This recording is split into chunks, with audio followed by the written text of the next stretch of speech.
இன்றைக்கு இந்த பதிவுல நம்ம எதை பார்க்க போறோம்னா, நம்ம எல்லாருக்குமே ரொம்ப பிடிச்ச, நம்ம எல்லாருக்குமே நல்லாவே தெரிஞ்ச, நம்மளும் இப்படியெல்லாம் இருக்கணும் அப்படின்னு சொல்லி நல்லா ஆசைப்படுற ஒரு தீர்க்கதரிசியை குறித்து தான் நம்ம பார்க்க போகிறோம். நம்முடைய வாழ்க்கையில அநேக பிரச்சனைகள் வரும்போது, அநேக குழப்பங்கள் வரும்போது, நம்ம நல்லா ஜெபிக்கிறவங்க தான், நம்ம நல்லா வேதம் வாசிக்கிறவங்க தான், நம்ம சபைக்கு போகிறவங்க தான், கர்த்தருக்கு எல்லாத்துலயும் நம்மளால முடிஞ்ச வரைக்கும் கர்த்தருடைய சமூகத்துல உண்மையா இருக்கிறவங்க தான்.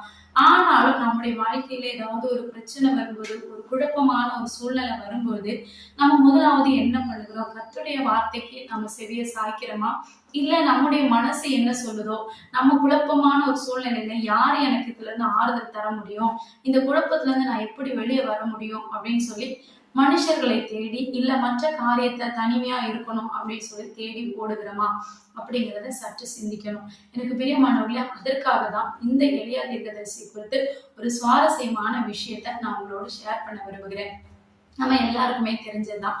1 ராஜாக்கள் 18ஆம் அதிகாரத்துல ஒரு சம்பவம் நடக்குது. நம்ம அதை வாசிக்க முடியும். 3.5 வருடமா தேசத்துல மழை பெய்யாம இருக்குது.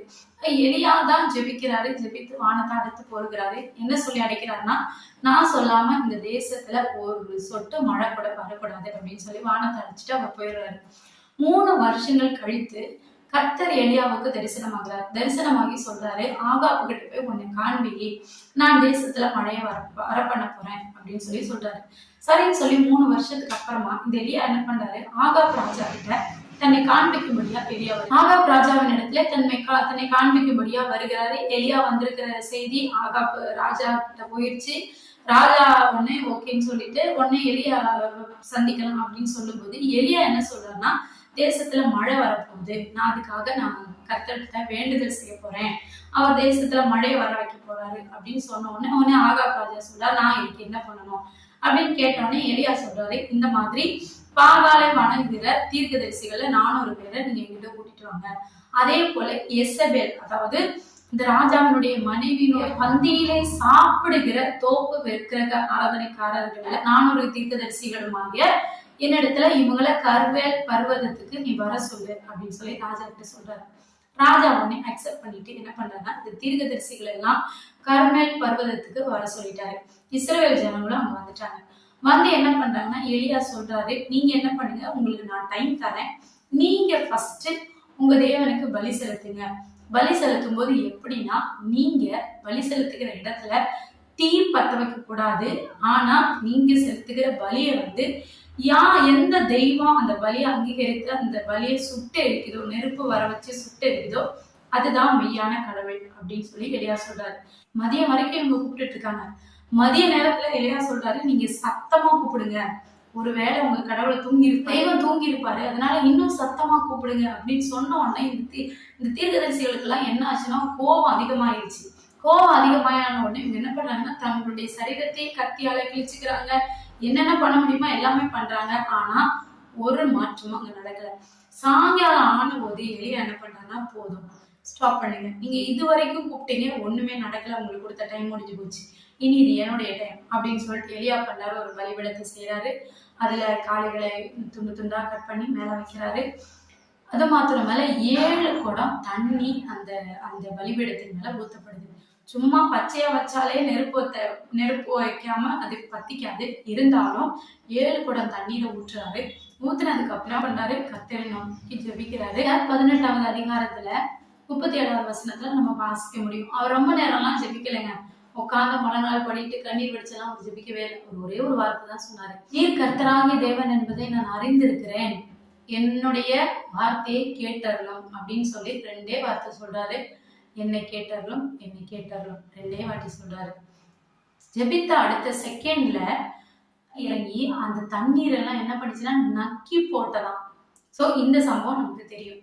சோ இந்த சம்பவம் எல்லாம் நடந்ததுக்கு அப்புறமா இந்த தீர்க்கதரிசிகள் இருக்காங்கல்ல, இந்த தீர்க்கதரிசிகள், அதாவது பாகாலுடைய தீர்க்கதரிசிகள் இருக்காங்கல்ல, இந்த பாகாலுடைய தீர்க்கதரிசிகள்ல ஒரு எலியா என்ன பண்றாரு, அவங்களெல்லாம் கீழே அந்த பலிபீடத்துல இருந்து கீழே கொண்டு வந்துட்டு அவங்க எல்லாத்தையுமே கொன்று கொடுக்குறாரு.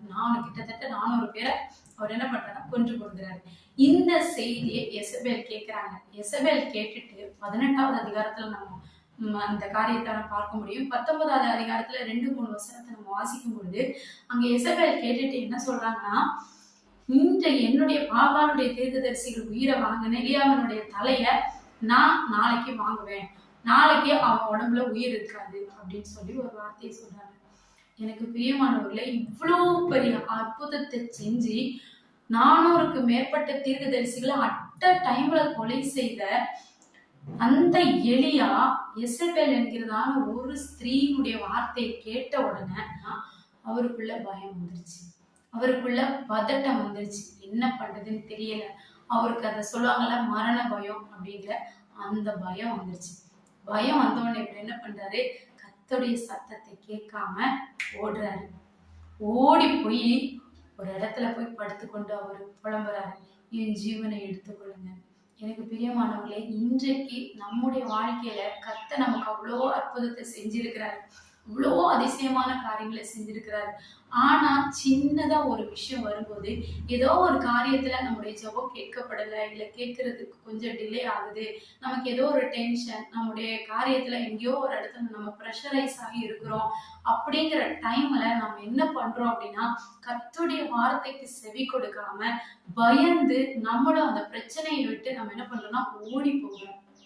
எனக்கு பிரியமானவர்களே, இந்த நாட்கள்ல எலியாவை போல நாம இந்த விஷயத்தில் இல்லாதபடி நம்ம என்ன பண்ணோம், நமக்கு ஒரு பிரச்சனை வரும்பொழுது முதலாவது நம்ம செய்ய வேண்டிய காரியம் கர்த்தருடைய சமூகத்துல அந்த பிரச்சனையை கொண்டு போய் வைக்கிறது தான். அதனால எனக்கு பிரியமானவர்களே, நீங்க உங்களுக்கு இருதயத்துக்குள்ள ஒரு குழப்பம் வரும்போது எலியாவை போல கர்த்தருடைய வார்த்தைக்கு நீங்க செவி கொடுக்காம பயந்து நீங்க ஓடுனாங்க அப்படின்னா உங்களுடைய காரியம் அதோட முடிஞ்சிடும். அதனால ஒரு குழப்பமான சூழ்நிலையில கர்த்தர் தனக்கு செய்ததான இதுக்கு முன்னாடி நம்முடைய வாழ்க்கையில எவ்வளவோ அற்புதம் செய்திருப்பாரு, அதெல்லாம் நீங்க நினைச்சு அதுல இருந்து விடுவித்த என் தேவனால இந்த பிரச்சனையில இருந்து என்னை விடுவிக்க அவரால் முடியும் அப்படின்னு சொல்லி அவரை நம்புங்க. கண்டிப்பா அவர் உங்கள் வாழ்க்கையில ஒரு பெரிய விடுதலை உங்களுக்கு காணிச்சிருவார்.